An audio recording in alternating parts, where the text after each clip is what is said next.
Bom, gravando. Então seja muito bem-vindo aí. Esse é um novo projeto que a gente está fazendo. O Felipe entende bastante da parte, né, de ações, está aprendendo, né? Todos nós estamos aprendendo sempre sobre as empresas e seleção de ações. E a nossa ideia foi trazer essa informação, né? Essa busca nossa aí por entender as empresas e selecionar as ações para a gente investir bem, né, na Bolsa de Valores. Trazer isso semanalmente, tentando estudar uma empresa por semana, ou se não der, né, a gente quebra em mais conteúdos, mas acho que o importante é a gente começar a fazer, ou começar ou continuar, né, fazer investimentos sempre bem fundamentados, né, entendendo o que é a empresa, e aí eu pedi para o Felipe para a gente fazer esse projeto, ele aceitou, então acho que vai ser bem legal, assim, a gente vai agregar para todos nós que investimos na bolsa de forma como investimento, né? Não como especulação, né? Felipe, quer dar uma... Fala rapidinho aí quem que é você, o que você vai fazer, né? Já que esse é o Bom, primeiro. pessoal, o meu nome é Felipe Pessini, eu trabalho junto com o Caio, estou nessa área das ações aí, de fazer stock picking, de tentar procurar a parte do fundamento das empresas e ver o que a gente pode fazer nas tomadas de decisões de investimento. E hoje a gente vai destrinchar um pouco a ação da CSN, né? Então, uma ação que eu e o Caio a gente vem rondando há um tempo. Uhum. A gente tratou semana passada, né, cara? Uhum. Que acho que seria uma ação boa para gente trazer para todo mundo aí, para dar uma analisada, para ver, para entender o que é a empresa. E tem alguns pontos chaves também que eu queria comentar de também por que trazer ela, né, aqui. Uhum. E é É, legal, desculpe te interromper, mas só não, por a favor. ideia, né, de que o nosso país ele é muito focado em commodities, né? E a gente teve aí recentemente essa grande alta que a gente teve da Bolsa, do Ibovespa, foi puxado por commodities e muito de minério. Então, assim, é um papel que, sem dúvida alguma, né, ele e os outros do setor dele, né, Gerdau, Vale, eles aqui puxaram o nosso índice. Né? Então, é muito interessante assim, entender um pouquinho da CSN aqui, a gente vai entender bastante do movimento recente da nossa bolsa, né, do Ibovespa. Com certeza, cara. E digo mais até, se a gente puxar o IMAB, né, que é o índice de materiais básicos, que tem muita commodity embutida nele, se não quase todas, quase inteira, do top 10 de ações que subiram no último ano, do ano para cá, metade é tudo do IMAB. Então, metade vem dos materiais básicos. Então, e a CSN está dentro dela. Então, assim, agora falando do porquê que a gente escolheu ela, né? Uhum. Então, eu já tenho uma familiaridade com ela há anos, né? A minha família tem carteira, tudo. E ela passou no filtro da Magic Formula, que é uma fórmula de um gestor da Gotham Asset Management, que é o Joe Greenblatt. Então, ela ficou no top 10, então é relevante isso. Apesar de poucas pessoas comentarem sobre a CSN, eu pelo menos particularmente eu não vejo tanto, ela subiu mais que Bitcoin, então assim, é engraçado até a gente ver muito a febre das placas de vídeo, do pessoal falando de Bitcoin, criptomoeda, e a gente não vê isso no minério de ferro, né? E O até minério subiu mais que o Bitcoin ou a CSN? a CSN CSN. subiu mais que o Bitcoin. Isso E em quanto se a gente tempo, assim? puxar nos últimos 12 meses, se a gente puxar Nossa. a mínima do ano passado, que foi 2020, ela estava sendo negociada em torno de R$ 5. E a máxima desse ano ela já bateu 50. Hoje ela caiu bastante, está um pouco de 40, está em volta de R$ 42. Mas ainda, mesmo com essa queda, ela ainda está competindo com o Bitcoin e está ganhando dele ainda. Mas o que eu acho interessante, ó, eu fiz até uma pesquisa aqui no Google Trends, que se a gente comparar o Bitcoin com a CSN, dos termos pesquisados, ela está 30 vezes mais pesquisada o Bitcoin do que a própria empresa. Então, assim, É muito tradicional, né? Bitcoin é disruptivo, CSN, minério de exato. ferro, empresa tradicional brasileira não é tão interessante. Mas aí quem fica de olho que toma essa vantagem, né? Que está É. na frente. E uma questão que eu queria até debater, isso aí é mais no debate mesmo, que seria se ela poderia ser uma possível protecionista inflacionário. Então, recentemente eu dei uma olhada num, num relatório da Vanguard, que eles destacavam aqui, não sei se dá para ver aí, acho que dá para ver melhor, né? Dá para ver. Isso, a zoom ficou bom. Eles pegaram o estudo do Robert Shiller, de 2015, e destacaram isso que aconteceu em 2019, tá?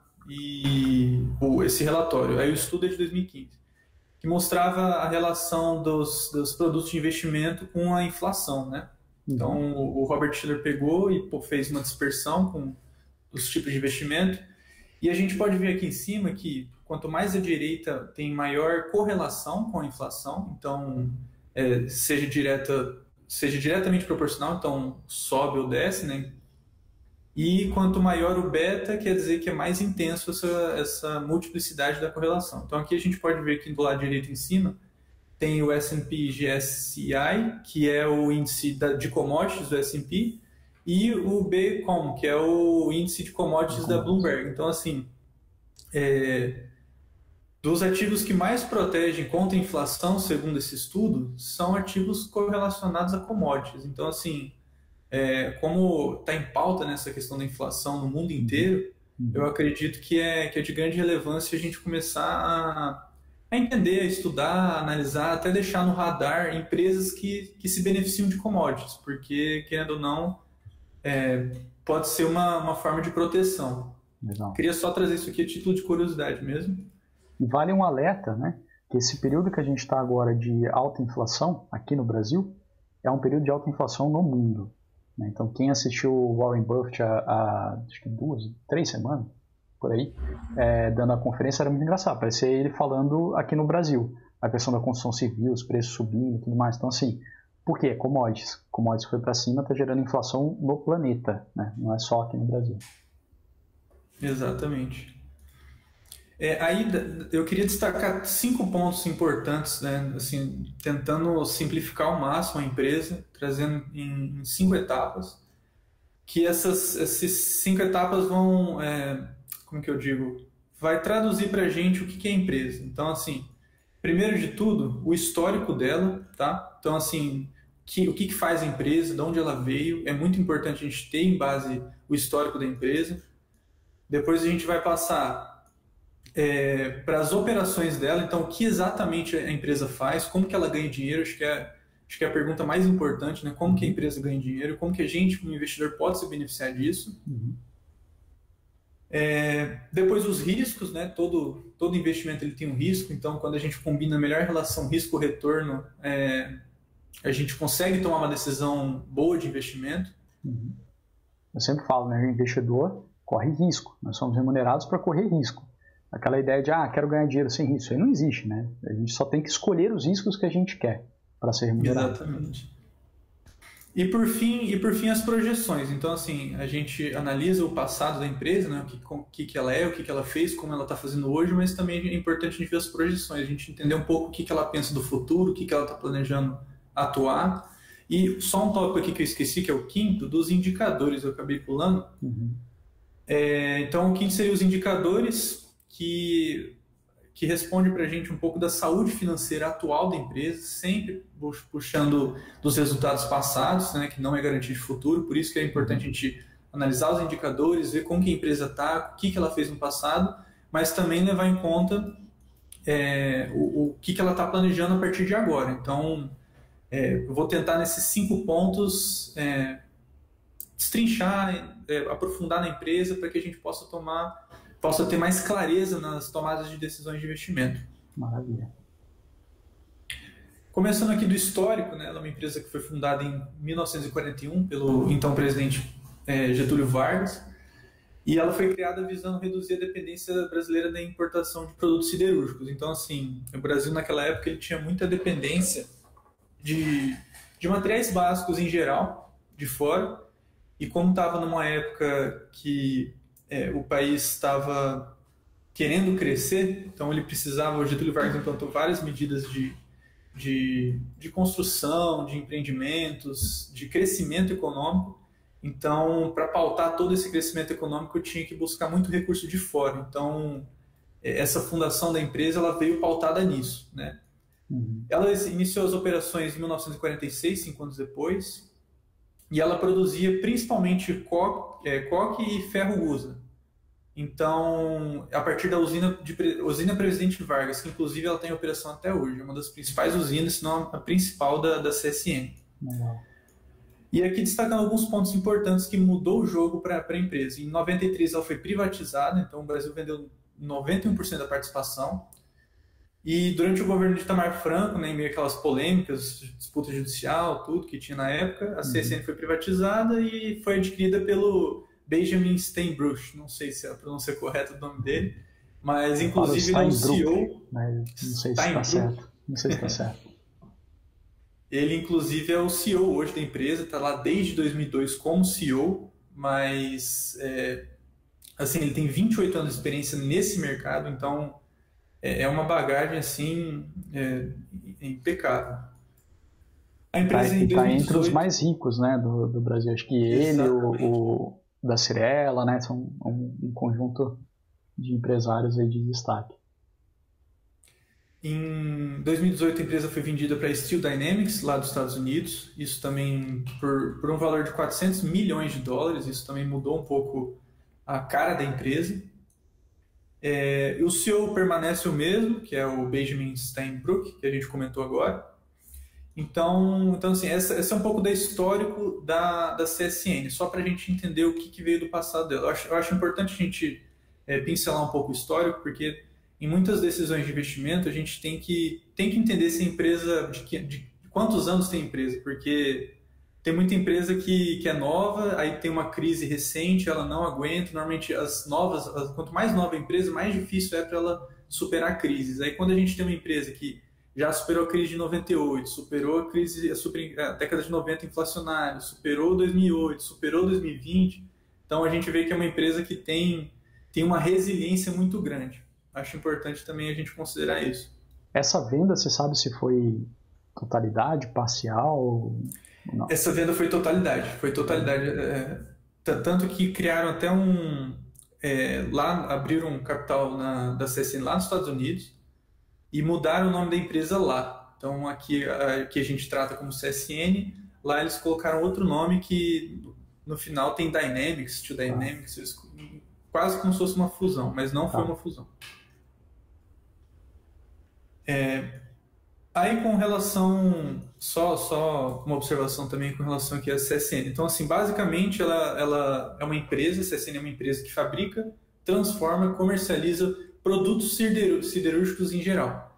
E não só produtos siderúrgicos, mas todas as etapas do processo siderúrgico ela também atua. Então nas operações eu vou destrinchar um pouco mais sobre isso.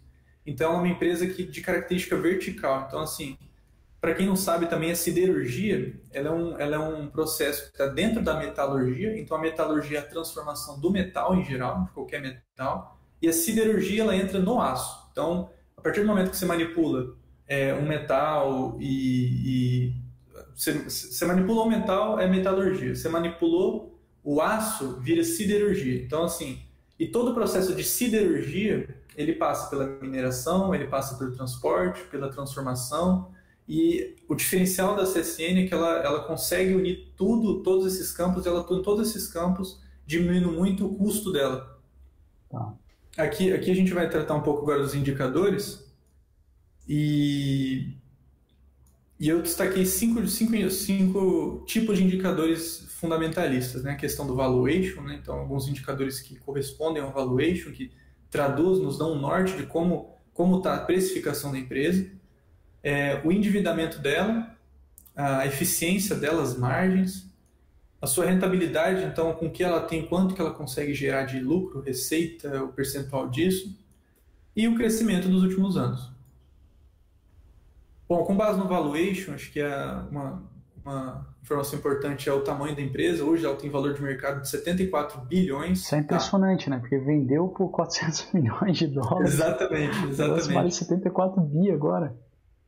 Então, assim, foi por isso que eu destaquei aqui a questão de mudou um pouco o jogo da empresa. Desde 2018 ela vem tendo resultados assim impressionantes. Então, acho que o dedo da empresa americana com certeza deve ter influenciado.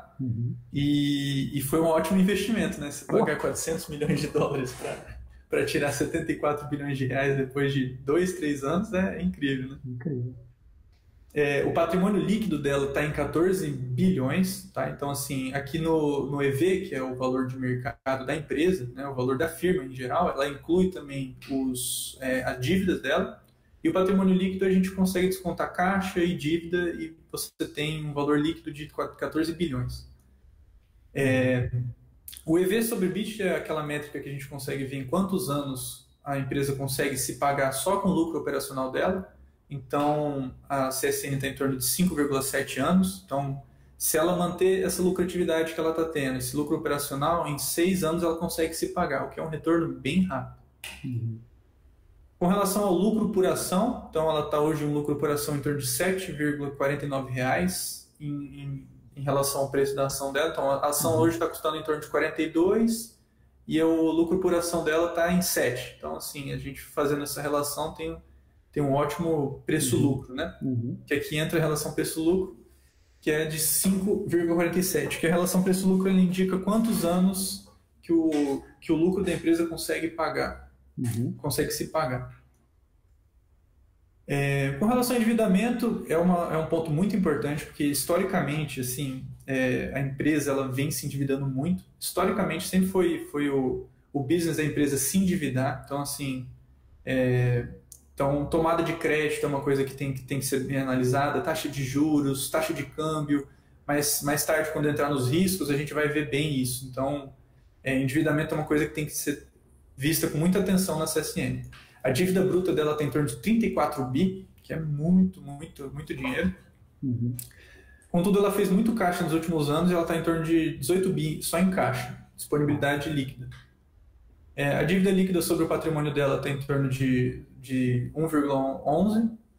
A dívida líquida sobre o EBIT está em torno de 1,25, que é uma métrica importante também. Então, em um ano e 3 meses, ela consegue pagar, só com lucro operacional, ela consegue pagar a dívida dela, isso é muito interessante. E passivo dela sobre ativos, ela tem mais ativos do que passivos hoje. Isso também é muito bom. Agora, os indicadores de eficiência, ela vem aumentando bem suas margens. Mais tarde eu vou explicar, principalmente por conta da mineração. A mineração consegue uma margem maior que a siderurgia. Então, ela vem aumentando, fazendo investimentos pesados na mineração. Isso vem aumentando a margem dela. Então, ela tem uma margem extremamente saudável. Uma margem líquida excelente, né? 28% margem líquida. Isso é muito bom. Assim, do setor, é uma das melhores margens. Assim, são até se considerar todos os setores, né? A gente está acostumado a ver uma margem entre 10% a 20%, uma margem ótima, né? Então, quando a gente pega uma margem próxima de 30%, é bem satisfatório. Não é à toa que esses outros indicadores aqui em cima refletem muito isso, né? Então, pouco tempo ela mantendo as operações, ela consegue se pagar dívida. Então, é muito bacana isso. E às vezes parece muita abstração, né? A gente está falando de ação, uma empresa grande e tal, mas isso, né, pega uma empresa aí de bairro, né, de quem estiver aí assistindo a gente, e vai ser difícil conseguir uma margem de 28%. Né? Não, às vezes não consegue. Um posto de gasolina, eu sempre gosto de falar de posto de gasolina. Posto de gasolina deve ter uma margem de 12%, 10%, se for muito bem administrado, né? Sim, e é difícil, no posto de gasolina é difícil você aumentar a sua clientela, né? Fazer qualquer tipo de... Porque com a margem reduzida, normalmente você tenta aumentar as vendas, né? Mas é difícil aumentar as vendas, né? Porque a pessoa vai andar de carro normalmente. Exato. Sempre. Então, exato. Aí com relação à rentabilidade, até postei no Instagram esses dias, o EBIT sobre EV, que na minha opinião é uma das poucas métricas que a gente consegue analisar a rentabilidade e o resultado da empresa sem precisar olhar para muitas outras coisas, né? Está em torno de 17,5%, que é uma margem altíssima, altíssima, altíssima também. Então, para você ter uma ideia, assim, as empresas com maior EBIT sobre EV da Bolsa Brasileira hoje está em torno de 25%, no máximo uma delas, se não me engano, tem 32%, e a da CSN está quase 20%, é uma margem, é um resultado muito bom mesmo. O retorno sobre o equity, né, o return on equity, que considera agora o lucro líquido, né, ele está em torno de 72%, é muito alto. O ROA, que é o retorno sobre os ativos, que para essa empresa é muito importante, está em torno de, até vou arrumar aqui, 14,92%. E o ROIC está bem alto, né? Então todo o dinheiro que ela consegue reinvestir nela mesma, ela gera um valor de em torno de 21%. Isso é muita coisa. O que é o Muita ROIC? coisa. Só para quem não O tiver ROIC aqui. ele é o retorno sobre investimento. Então, assim, é como se o empresário, você deu o exemplo do posto de gasolina, né? Como se o empresário faturou lá 100 mil, aí ele pega os 10 mil reais de lucro dele e pega, não, vou pegar 5 mil reais e vou pintar o meu posto aqui. Aí ele pega, pinta o posto, aumenta a clientela em 10%.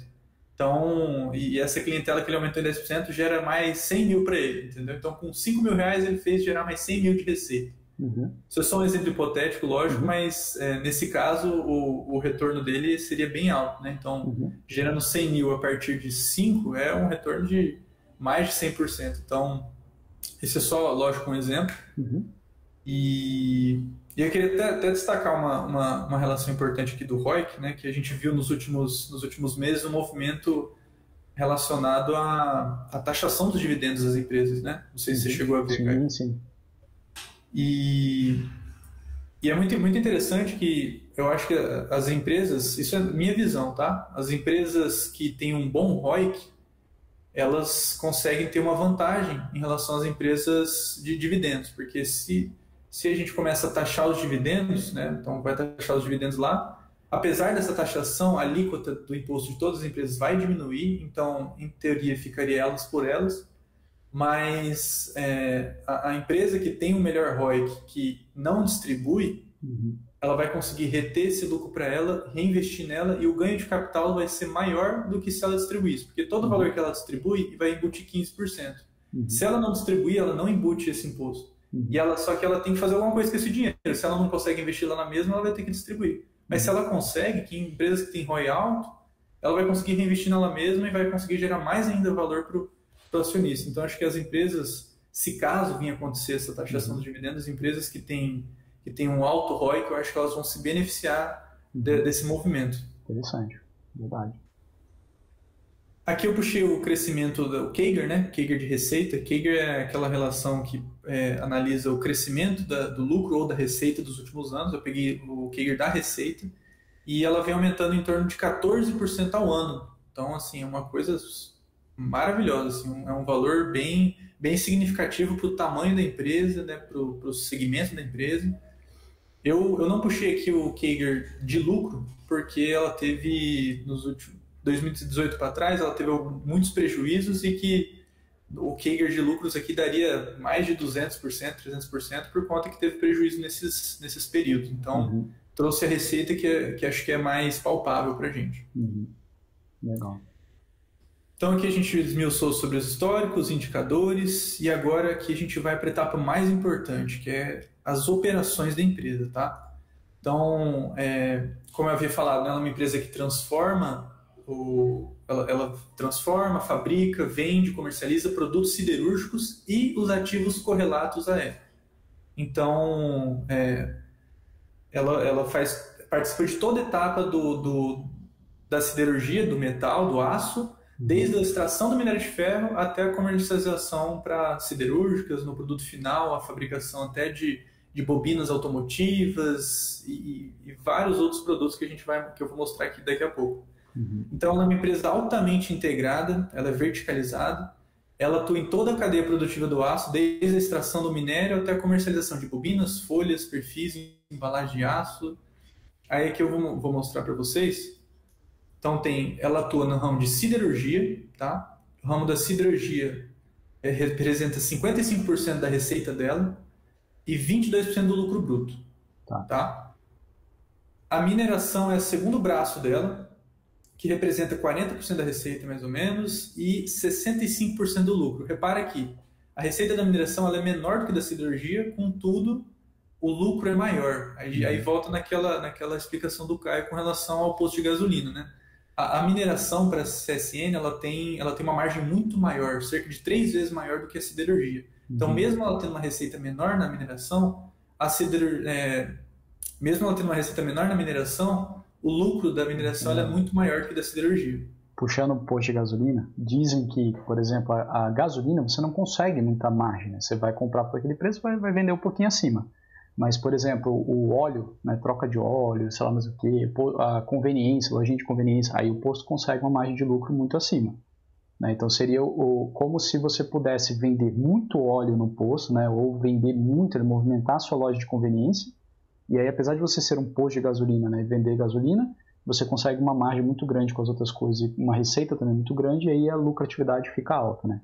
Então, Exatamente. fazendo um paralelo. Eu tive a oportunidade de conversar com alguns empresários do setor que tem bastante posto de combustível em Campo Grande, tudo, e parece que o negócio do posto de gasolina ele tá envolto da necessidade da pessoa de ir ao posto, né? Todo mundo vai ter que abastecer o carro, né? Senão não anda. Mas aí lá, quando a gente se abastece o carro, tem exemplo que se deu troca de óleo, tem a padaria, tem a farmácia, tem outros correlatos dentro do posto que podem aumentar a margem dele. Mas é perfeito, exatamente isso que você falou. Aí continuando, né? Então, o primeiro braço é a siderurgia, o segundo braço é a mineração, o terceiro braço é o cimento, tá? Representa menos de 3% da receita, mas o cimento, junto com a logística, que é o quarto braço, junto com a energia, que é o quinto braço, as três somadas representam menos de 3% da receita e menos de 13% do lucro bruto. Mas é interessante que esses três braços alternativos, digamos assim, da CSN, porque eles são cruciais para a logística, para os processos da mineração e da siderurgia. Mais para frente eu vou mostrar aqui, etapa por etapa, como cada braço desse está interligado. E essa interligação, essa verticalidade da empresa faz com que ela tenha um custo muito menor. Então é um diferencial competitivo dela. Ela faz de uma maneira que ela consiga diminuir muito os gastos dela, aumentando a margem dela e assim aumentando o lucro e a remuneração para os acionistas. Legal. Bom, da parte de siderurgia, ela tem a produção, né, focando na produção. Os principais mercados atendidos por ela como eu já falei, né, a questão automotiva, a construção civil, as linhas brancas, que são os eletrodomésticos, então todos aqueles. Você compra uma geladeira, CSN tem um dedo ali. Você compra um fogão, mesma coisa. E os bens de capital também. Embalagens metálicas.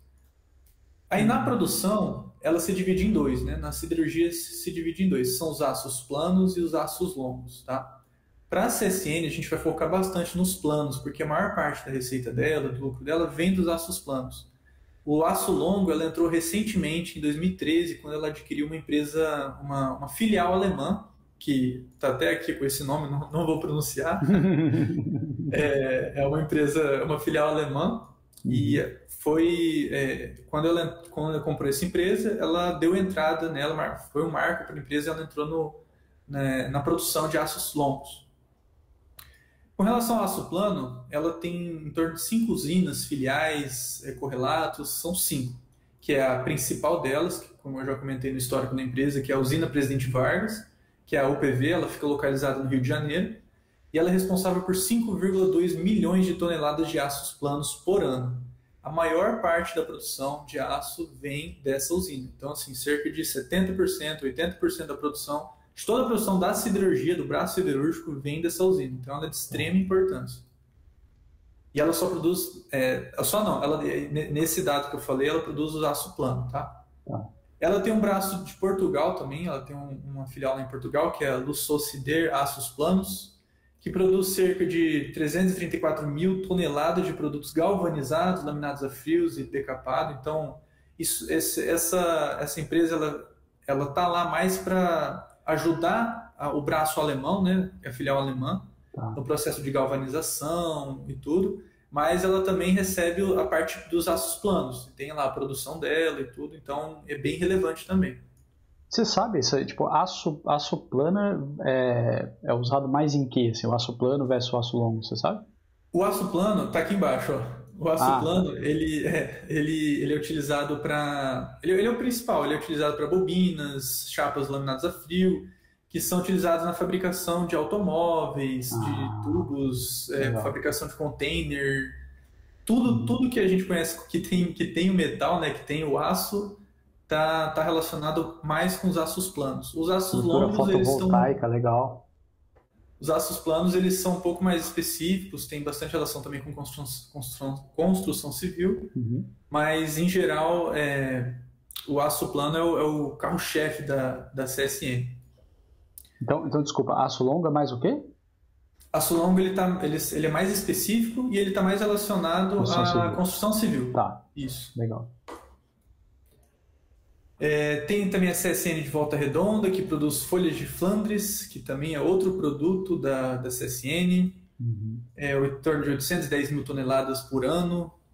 Tem a filial do Paraná, que são 522 mil toneladas por ano de aço plano. Filial de Porto Real, no Rio de Janeiro, 305 mil toneladas por ano também de aço plano. Mas a gente percebe que a usina Presidente Vargas é disparado assim, a mais relevante para a empresa. É Rio de Janeiro capital, você sabe?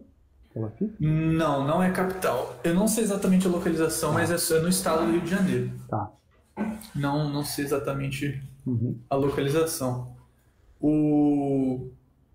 Aí, com relação aos produtos, um pouco do que a gente estava falando, mas isso aqui é mais título de curiosidade mesmo. O produto mesmo que ela não vende aço plano, exatamente. O aço plano é o que ela produz, mas o produto final são as bobinas e as chapas laminadas. Então, ela pode ser galvanizada também. Então, assim, se ela não for galvanizada, são as bobinas, né? Então, se laminado a frio, são as chapas laminadas a frio. E os produtos galvanizados é que passam pelo processo de galvanização. Aí também ela gera bobina, chapa, aço. E também tem aqui o aço galvanilite, que daí ele passa por um processo diferente, que coloca estanho, cobre também. Mas eu só coloquei esse daqui a título de curiosidade, né? Muita gente tem dúvida, às vezes, de o que é produto, o que é produção, o que ela realmente vende, porque eu falei no início que ela comercializa também. Então, o produto final são as bobinas e as chapas. Então, só para ficar mais sintético, claro, né? Isso. E aqui aquela pergunta que você tinha feito com relação ao que ela produz exatamente, né? Tipo, o que com essas bobinas, o que pode gerar, onde que está na sociedade, né?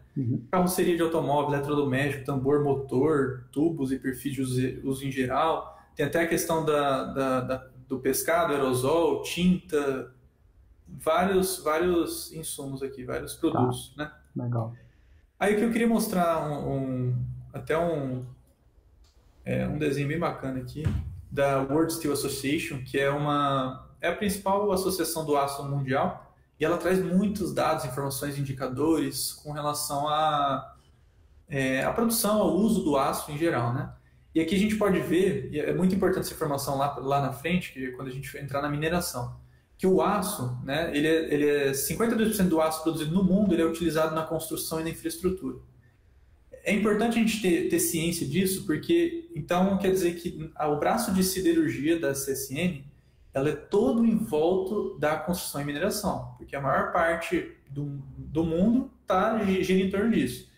E dados até da companhia recentes mostram que cerca de 90% da siderurgia que ela produz está relacionado à construção e infraestrutura. Então, a maior parte do que ela produz está relacionada à construção. Então, um indicador muito bom, né, digamos assim, um setor para a gente analisar, para a gente acompanhar, para a gente visualizar que a gente consegue ter uma previsão, né, consegue sentir um pouco a CSN, a ação, a empresa, é o setor de construção civil. Então, o setor de construção civil está muito atrelado à siderúrgica nacional. Então, é bem interessante a gente ter esse ponto. E, enfim, o automotivo, na verdade, 12%, pelo que está aí. Exatamente, isso. Então, os transportes em geral, colocando em gerais, né? Colocando porto, moto, até 5%. Equipamentos mecânicos, 16%. Isso aqui também relacionado à construção, mas de modo indireto. É igual você falou, aparelhos eletrodomésticos, 2% é muito pouco mesmo. Equipamentos elétricos... Isso é do geral da siderurgia, né? Na CSN, carro também vai ser tipo, só uns 10%? Então, a empresa ela não trouxe um balanço tão detalhado, mas o dado que ela deu foi que cerca de 90% vem dessa ala aqui, vem da construção e infraestrutura. Então, cabe também a gente entender o que para ela é construção e infraestrutura também, né? Isso aqui é uma definição da World Steel Association, mas, por exemplo, a CSN ela pode embutir equipamentos mecânicos junto com construção de infraestrutura, que realmente está correlacionado, mas é uma métrica dela. Mas, de toda forma, acho que o importante, assim, pensando no macro, né, é a gente correlacionar o sucesso da siderurgia com o sucesso da construção civil. Acho que esse é o ponto mais qualitativo, né? Qualitativo. Exatamente. Aí eu queria só fazer uma observação aqui com a siderurgia, tá? Que eu vou até criar um comentário aqui. A maior parte, para não falar totalidade, a empresa nem dá dados disso, mas ela fala que é próximo de 100%, da siderurgia é voltada para o mercado brasileiro. Tá? A siderurgia, isso é um ponto muito importante. Siderurgia é Brasil. Então, toda vez que você pensar no braço siderúrgico da CSN, você tem que pensar aqui no mercado brasileiro.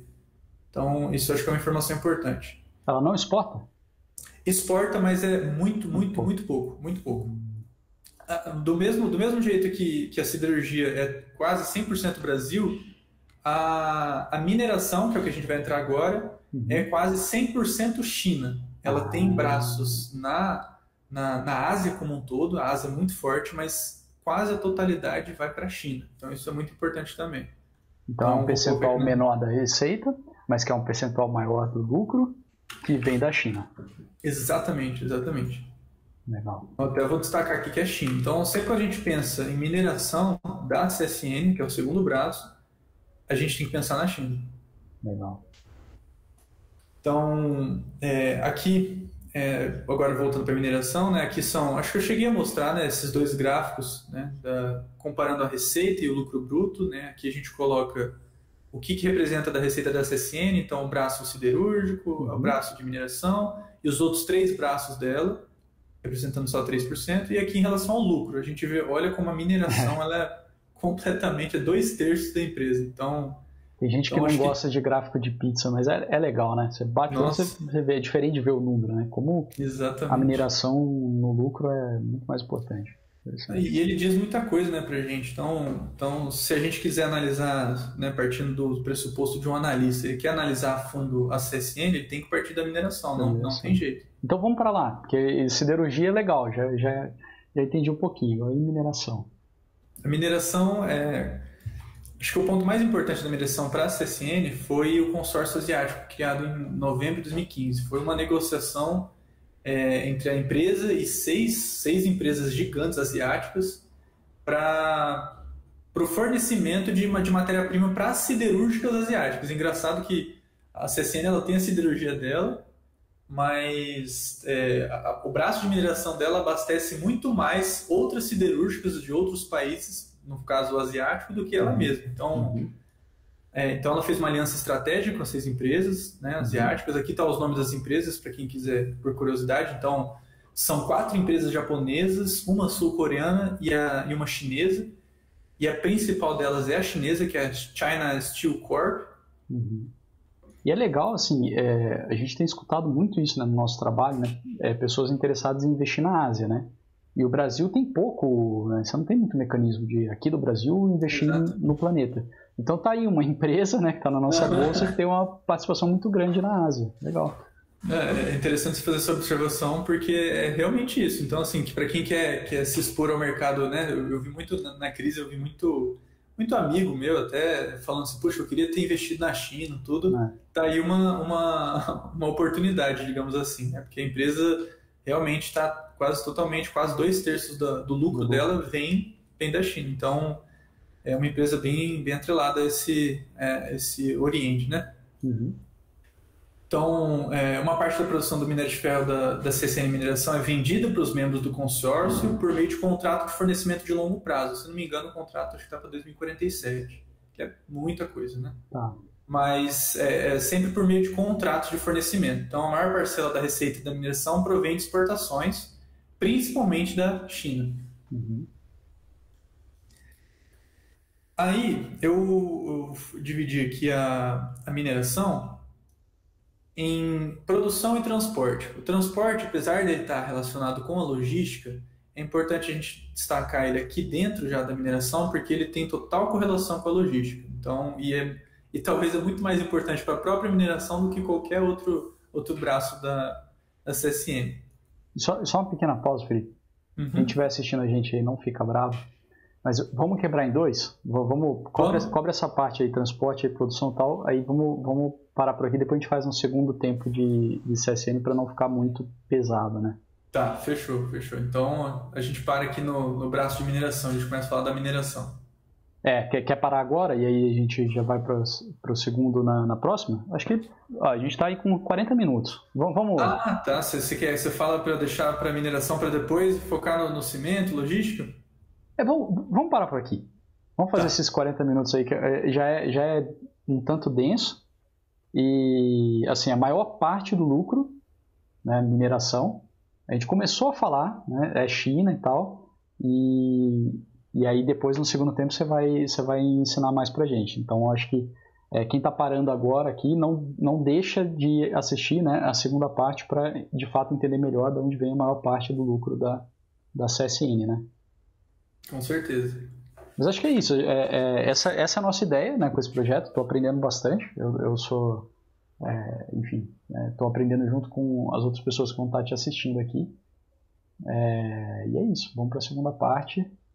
Obrigado. Quer falar alguma coisa aí?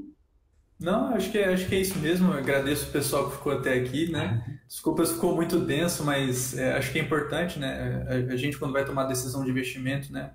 A gente tem que ter o cuidado com o nosso dinheiro, então acho que é importante a gente entender bastante da empresa, de onde a gente está colocando o nosso dinheiro e tentar trazer esse conteúdo cada vez mais aprofundando, né, nas empresas, porque é difícil o investidor, em geral, ter acesso a determinadas informações, ter o tempo, a disponibilidade para quem não está nesse mercado dia a dia, ter esse tempo, disponibilidade para estudar uma empresa, avaliar a fundo ela, ver se é uma opção boa de investimento. Então, acho que o objetivo desse nosso projeto é estar trazendo esse tipo de informação, tentar trazer uma informação aprofundada, detalhada, para que possa ajudar nas decisões de investimentos dos investidores. E, ao mesmo tempo, mastigada e sintetizada. São duas coisas que têm muito valor. E por mais que, assim, né, você que está assistindo aí, se CSN não está no seu radar agora, ou você não se interessa tanto em investir nela, isso é agora.